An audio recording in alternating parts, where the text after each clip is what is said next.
வணக்கம். உங்கள் அனைவருக்கும் இனிய காலை வணக்கத்தை தெரிவித்துக் கொள்கின்றேன். விசேடமாக வசந்தம் தொலைக்காட்சியின் ஆராதனை நிகழ்ச்சியை பார்த்து கொண்டிருக்கும் நேர்கள் அனைவருக்கும் இனிய மீண்டும் எமது வணக்கத்தை தெரிவித்துக் கொள்கின்றேன். பொதுவாக நாங்கள் எமது நாட்டிலே வாழ்கின்ற பொழுது சுதந்திரமாக ஒற்றுமையாக நாங்கள் வாழ வேண்டும்.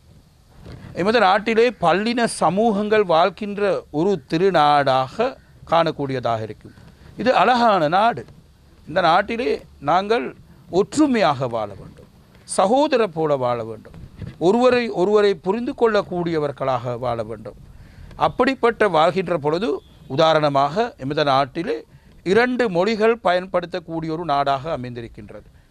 அது மாத்திரமல்ல, எல்லோரும் இந்த மொழியிலே, இந்த ஜாதியிலே, இந்த மதத்திலே இருந்தாலும் நாங்கள் எல்லோரும் ஒற்றுமையாக வாழ வேண்டும்.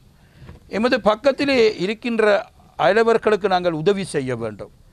அவங்களுக்கு உதவி செய்யக்கூடியவராக நாங்கள் இருந்தால் எங்களுக்கு ஏதோ ஒரு சில அப்பத்திகள் வரும்போது நிச்சயமாக பக்கத்தில் இருக்கின்றவர்கள் எமக்கு உதவி செய்யக்கூடியவராக இருப்பார். அது நிச்சயமாக சிந்திக்க வேண்டும். அப்படி சிந்தித்த மற்றவர்களுக்கு உதவி செய்யக்கூடியவர்களாக நாங்கள் இருக்க வேண்டும் என்று இந்த சந்தர்ப்பத்தில் கூற விரும்புகின்றேன். அன்பார்ந்த சகோதரர்களே, புண்ணியவர்களே, எமது பௌத்த மதத்திலே அடிக்கடி கூறுகின்ற சில விடயங்களை பார்த்தாலும் சப்பே சத்தா பவந்து சுகி சத்தா, எல்லோரும் ஒரு ஆரோக்கியமாக சுதந்திரமாக வாழ வேண்டும். அப்படி வாழக்கூடியவர்களாக இருக்கின்ற பொழுது எல்லோரும் எமது நாட்டிலே சந்தோஷமாக அழகாக சுதந்திரமாக வாழ முடியும்.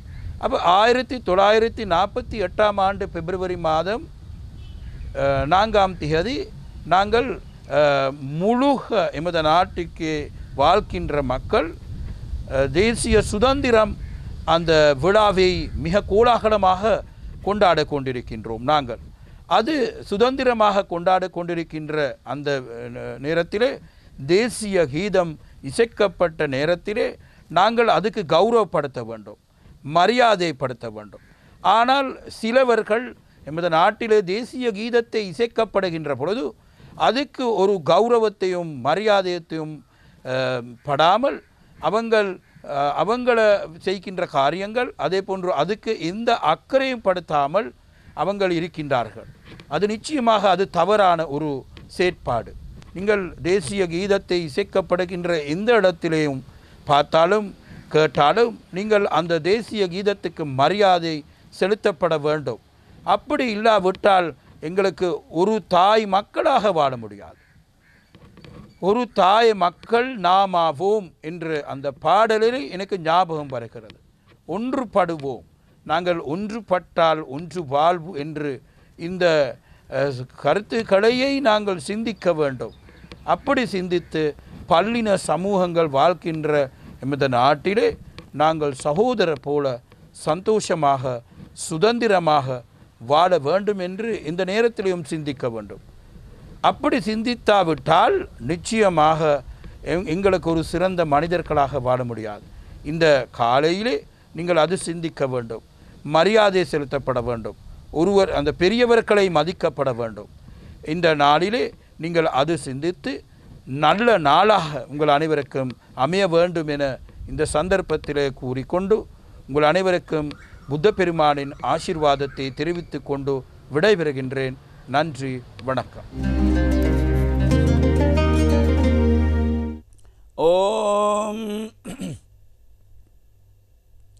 தனம் தரும் கல்வி தரும், ஒரு நாளும் தளர்வறியா மனம் தரும், தெய்வ வடிவம் தரும், நெஞ்சில் வஞ்சமில்லா இனம் தரும், நல்லன எல்லாம் தரும் அன்பர் என்பவர்க்கே கனம் தரும் பூங்குழலாள் அபிராமி கடைக்கண்களே.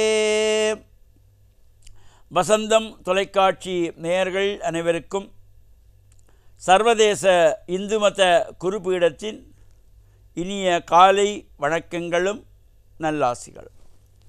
இன்று மங்களகரமான விளம்பி வருஷம் ஆவணி மாதம் 12ஆம் நாள் 28 8/2018 செவ்வாய்க்கிழமை.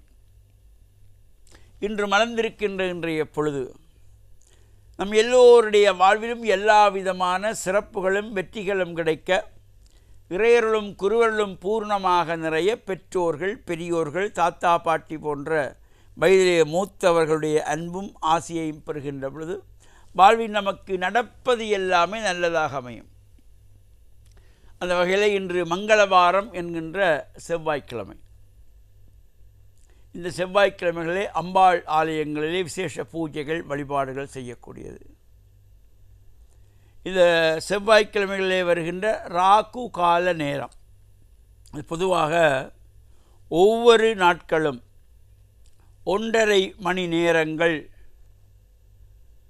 இந்த ராகு காலம் என்று காலண்டர்களிலே பஞ்சாங்கங்களில் இந்த நாள் குறிப்புகளிலே குறிப்பிடப்பட்டிருக்கும். அவ்வாறான அந்த ராகு கால நேரங்களிலே சுபகாரியங்களை தவிர்த்து கொள்வது, அவ்வாறு இந்த ராகு காலம் பொழுது சுபகாரியங்களை தவிர்த்து கொள்வது. அந்த செவ்வாய்க்கிழமை ராகு கால நேரம் பிற்பகல் 3 மணி முதல் 4:30 மணி வரையிலே. அந்த நேரத்திலே அன்னை பராசக்தியானவள் துர்காம்பிகையாக அடியவர்களுக்கு அருள்பாலிக்கின்ற இந்த ராகு கேதுக்கள் இவையெல்லாம் அம்பாளுடைய கட்டுப்பாட்டு நவக்கிரகங்களுக்கெல்லாம் நாயகியாக இருக்கிறவள் அன்னை பராசக்தி. இவை இந்த ராகுகால நேரத்திலே அம்பாளை வேண்டி வழிபாடு செய்கின்ற பொழுதும் இந்த எலுமிச்சம்பழத்திலே அதனை 2 கூறுகளாக வெட்டி அதற்குள்ளே இருக்கின்ற சாறு, சுளை, விதைகளை விலக்கி மறுபுறமாக திருப்பி அதை ஒரு கிண்ணம் போல் ஆக்கி அதிலே நெய் வெட்டி பஞ்சு திரி போட்டு விளக்கு ஏற்றி குங்குமத்தினாலே அர்ச்சனை வழிபாடு செய்கின்ற பொழுது அம்பாள் மன நிறைவு கொள்ளுவாளாம். அவ்வளவு சக்தி அந்த எலுமிச்சம்பழத்துக்கும் இருக்கிறது. அதனால தான் பொதுவாக இந்த கண்ணூர்கள் பார்க்கின்ற பொழுது எலுமிச்சம்பழத்தை சுற்றி எறிவது, நோய் நொடி வந்திருக்கின்ற பொழுது இந்த எலுமிச்சம்பழம் இந்த தேசிக்காயை வெட்டி பார்ப்பது, வீட்டு வாசல்களிலே கண்ணூருக்காக இந்த தேசிக்காயை கட்டி வைப்பது, வாகனங்களிலே தேசிக்காயை கட்டி கொள்வது, இவையெல்லாம் ஒரு நம்பிக்கையோடு கூடியது. இந்த செவ்வாய்க்கிழமைகளே இந்த அம்பாளுக்கு ராகுகால நேரத்திலே இவ்வாறு எலுமிச்சம்பழத்திலே விளக்கேற்றி வழிபாடு செய்கின்ற பொழுது இந்த தோஷங்களெல்லாம் நீங்குமா. பொதுவாக இந்த திருமணங்கள் தடைபெறுகின்ற கன்னிப்பெண்கள், வயசாக திருமணம் நடைபெறாமல் இருக்கிறது என்று கவலைப்படுகின்றவர்கள் இந்த செவ்வாய் தோஷத்தினாலே அல்லது நாகதோஷத்தினாலே, காலசர்ப்ப தோஷத்தினாலே, இந்த ஜாதக ரீதியாக இவ்வாறு தோஷங்களினாலே பாதிக்கப்படுகின்றவர்களெல்லாம் இந்த அம்பாளை வேண்டி 9 வாரம் அல்லது முடிந்தவர்கள் 3 வாரம் அது நல்ல மனதோடு நல்ல சிந்தனையோடு அம்பாளை வேண்டி இந்த எலுமிச்சம்பழத்திலே விளக்கேற்றி வழிபாடு செய்து குங்குமார்ச்சனை செய்து நல்ல மனதோடு நாம் செய்கின்ற பொழுது இவையெல்லாம் நமக்கு நல்ல சிறப்பையெல்லாம் தரக்கூடிய அமையக்கூடியது இந்த செவ்வாய்க்கிழமைகளிலே ராகுகாலத்தில் செய்யப்படுகின்றதாகிய எலுமிச்சம்பழத்தை செய்கின்ற இந்த தேசிக்காய் விளக்கு பூஜை என சொல்லப்படுகின்ற சிறப்பான பூஜை. அதை நாம் செய்து அவற்றையெல்லாம் செய்கின்ற பொழுது நல்ல மனதோடு செய்தால் நிச்சயமாக நாம் வேண்டுகின்ற அனைத்து நமக்கு கிடைக்கக்கூடியதாக. திருமணமான சுமங்கலிகள் கூட குழந்தை பாக்கியம் இல்லாதவர்கள் இந்த காலசர்ப்ப தோஷத்தினாலே, செவ்வாய் தோஷத்தினாலே, நாகதோஷத்தினாலே, புத்திர தோஷத்தினாலே குழந்தை இல்லாதவர்கள் தம்பதிகள் கூட இந்த ராகு கால நேரத்திலே செவ்வாய்க்கிழமைகளிலே விரதம் இருந்து அம்பாளை வேண்டி வழிபாடு செய்தால் நிச்சயமாக குறைகள் நீங்கி இறையருள் பூரணமாக கிடைக்கும். அந்த வகையிலே நாமும் இறை வழிபாடுகள் செய்வதோடு பல்வேறு ஆலயங்களில் இந்த ஆவணி சதுர்த்தியை முன்னிட்டும் ஆவணி பருவத்தை முன்னிட்டும் கூட இந்த உற்சவங்கள் ஆரம்பமாக இருக்கின்றன. கிழக்கு மாகாணம் கல்முனை நட்பெட்டி முனை ஸ்ரீ கணேச தேவஸ்தானத்துடைய இந்த மகோற்சவம் எதிர்வரும் 4ஆம் திகதி 4/9/2018 கொடியேற்றத்தோடு ஆரம்பமாகி ஆவணி சதுர்த்தியிலே நிறைவேற இருக்கின்றது. கிழக்கு மாகாணம் பந்தாறுமூலை மரங்கியடி சித்திவிநாயகர் ஆலயத்திலே இந்த வருடாந்த அலங்கார உற்சவம் சிறப்பாக நடைபெற்று கொண்டிருக்கின்றது. அதேபோல் ரத்னபுரி மாவட்டம் எகலியகுடை தோட்டம் 1ஆம் பிரிவில் அமைந்திருக்கின்ற முத்துமாரியம்பாளுடைய ஆலயத்தினுடைய திருப்பணிகள் நிறைவேற்றி கும்பாபிஷேகத்துக்கான ஏற்பாடுகள். நுரைலியா மாவட்டம் மலைப்பனை பிரதேசம் கல்கரநோய நடுக்கணக்கு ஸ்ரீ கதிர்வேலாயுத சுவாமி ஆலயத்தினுடைய திருப்பணிகள் எல்லாம் பூர்த்தியாகி மகா கும்பாபிஷேகத்துக்குரிய ஏற்பாடுகள் நடைபெற்று கொண்டிருக்கின்றன.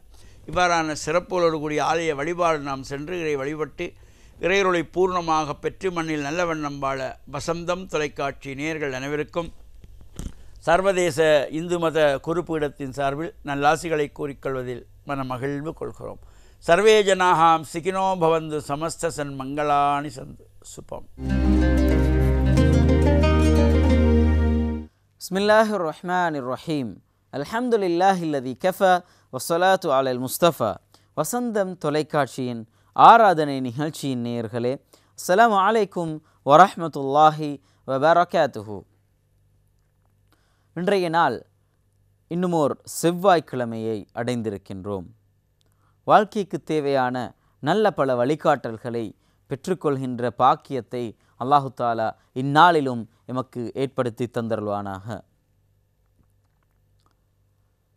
அல்லாஹு தாலா அல் குர்ஆனிலே காலத்திற்கு தேவையான சந்தர்ப்பங்களுக்கு தேவையான பல வழிகாட்டல்களை வழங்கியிருப்பதை குர்ஆனை ஆழமாக கற்கின்ற அதன் வசனங்களிலிருந்து சில விடயங்களை யோசிக்கின்ற ஒவ்வொரு மனிதனும் புரிந்து கொள்ள முடியுமாக இருக்கும். ஒரு நாள் கண்மணி நாயகம் முஹம்மது முஸ்தபா ஸல்லல்லாஹு அலைஹி வஸல்லம் அவர்கள் ஒரு பெரிய ஒரு கோத்திரத்தை வழிநடாத்துகின்ற ஒரு மனிதனுக்கு இஸ்லாத்தின் செய்தியை சொல்வதற்காக ஒரு அமர்விலே கலந்து கொண்டிருக்கிறார். அவ்வேளை ஏலவே இஸ்லாத்தை சரியான முறையில் புரிந்து கொண்ட ஏற்று வழிமுறை வாழ்க்கையிலே வழிபட்டு சரியான முறையில் பின்பற்றுகின்ற கண் தெரியாத ஒரு சஹாபி அப்துல்லாஹ் பின் உம்மி மக்தூம் ரலியல்லாஹு அன்ஹு அவர்கள் ரசூல் ஸல்லல்லாஹு அலைஹி வஸல்லம் அவர்களை நோக்கி வருகின்றார்கள். அவ்வேளை கண் தெரியாத அந்த சஹாபிக்கு, அந்த நபித்தோழருக்கு, கண்மணி நாயகம் ஸல்லல்லாஹு அலைஹி வஸல்லம் அவர்களோடு ஒரு கோத்திரத்தின் தலைவர் அமர்ந்து இஸ்லாத்தை கற்றுக்கொண்டிருக்கிறார் என்பது புரியவில்லை, விளங்கவில்லை.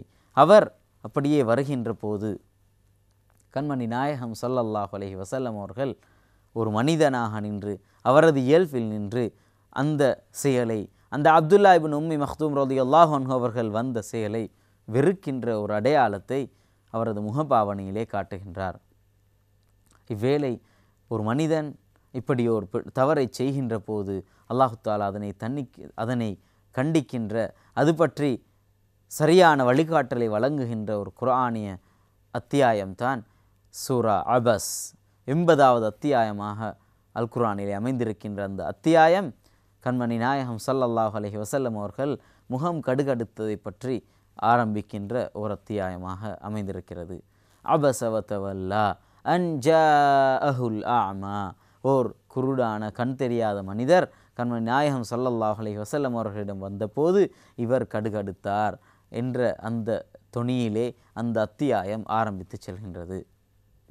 ஆம், அதிலிருந்து நாம் கற்றுக்கொள்ள வேண்டிய பாடம் என்னவென்றால், நாம் பல முயற்சிகளை செய்வோம், பல அமல்களை செய்வோம், பலரோடு பல வித்தியாசமான முறைகளிலே உறவுகளை வைத்திருப்போம்.